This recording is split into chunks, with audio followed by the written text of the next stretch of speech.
Fait qu'on est toujours dans les protocoles d'entraînement, comment écrire, comment lire, puis comment comprendre ce que j'essaie de communiquer, de vous communiquer comme entraînement. Okay? Fait que des fois, il y a deux acronymes principaux que j'utilise sur une base assez régulière. Il y en a d'autres, mais ça, c'est deux assez réguliers que j'utilise.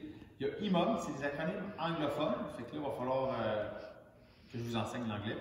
Fait que tu as IMOM et AMRAP. Les deux veulent dire, ça fait un acronyme, donc la première représente la première lettre des mots qui composent une phrase. Every minute on 2 minutes, okay, pour le IMOM. Et le AMRAP, as many rounds ou reps as possible. Okay? Ça veut dire, à chaque minute, on fait un mouvement.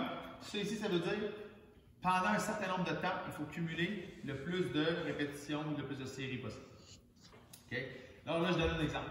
Alors là, ici, si j'ai un IMOM, par exemple, minute 1, ça va être 2 à 4 push-ups. Minute 2, 10 à 12 air squats. Donc là, si je prends cet exemple-là, je prends mon chrono. Encore une fois, je vous conseille de peut-être le faire à mesure que moi aussi je le fais pour faciliter votre compréhension. Fait que là, moi, en ce moment, j'ai 1 minute pour faire 2 à 4 push-ups. C'est pour ça qu'en ce moment, je n'ai pas l'air stressé, parce que j'ai tout ce temps-là pour faire 2 à 4 push-ups. Donc là, je peux y aller. Exemple, 1, 2. On va faire juste 2 pour l'exemple. Je viens de compléter 2 push-ups. Là, j'attends la minute suivante. Dans le fond, la minute 1 qui va finir à 2. J'attends la minute suivante avant d'initier mes air squats. Okay? J'en ai 10 à 12 à faire. Okay? Fait que là, on attend. Quand la minute 1 arrive, là, on fait les squats. Je vais attendre que ça finisse.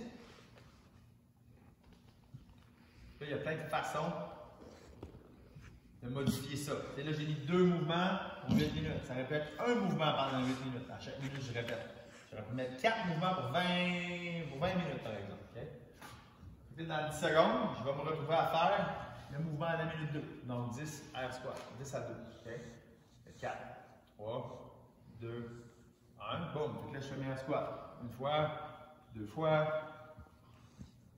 4, 5, 6, 8, 9 et 10. Okay? J'en ai fait 10. Donc, le restant des 40 secondes-ish qui me reste, ça sert de pause. Puis, une fois que je vais arriver à la minute 2, qu'est-ce que je fais? Je laisse le temps de peut-être déduire la réponse qu'il faut qu'il provienne de vous.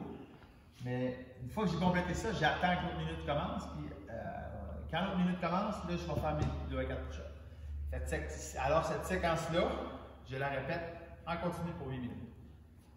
Ça, c'est pour le IMOM. Maintenant, pour le AMRAP. Le AMRAP, lui, ça ne se ressemble pas vraiment parce que le AMRAP, lui, c'est pas à la minute. Le AMRAP, lui, là, contrairement, ça va être en continu. Okay? Fait que là, le plus possible, en 8 minutes, il faut que j'exécute ces mouvements-là dans l'ordre indiqué. C'est-à-dire là, j'ai 10 squats, 10 push-ups, 30 sauts à la gorge. Fait que une fois que j'ai complété eux, je m'en vais en dessous, je fais mes push-ups pour 10. Ensuite, je vais en dessous, je fais mes 30 sauts à la gorge. Ensuite, je reviens en haut, puis je répète ça en continu pour le dos. Alors, à la fin de AMRAP 8 comme ça, pour écrire le score, je fais juste écrire le nombre de rounds complétés. Merci beaucoup, Laurence. Laurence est une assistante en or. Okay? Alors, si je complète 3 rounds au complet, si je complète 3 rounds, et puis que je fais 3 air squats, alors là, mon score va être 3 plus 3, parce que je vais avoir 3 répétitions de la 4e série que je vais avoir complétée. Okay? Alors ici, c'est vraiment un enchaînement de mouvements à la minute. Aussitôt que je complète un mouvement, j'attends la minute suivante pour initier le second mouvement, etc. Tandis que le AMRAP, lui, c'est un travail en continu où est-ce que là, je ne cesse pas de bouger. Okay? Je n'arrête jamais. Puis à la fin de AMRAP, ce que je m'attends, c'est de voir votre score. Ça veut dire là, vous écrivez combien de répétitions et de rounds vous avez exécuté. Alors, ce sont les deux éléments que je voulais voir avec vous, le IMOM et le AMRAP.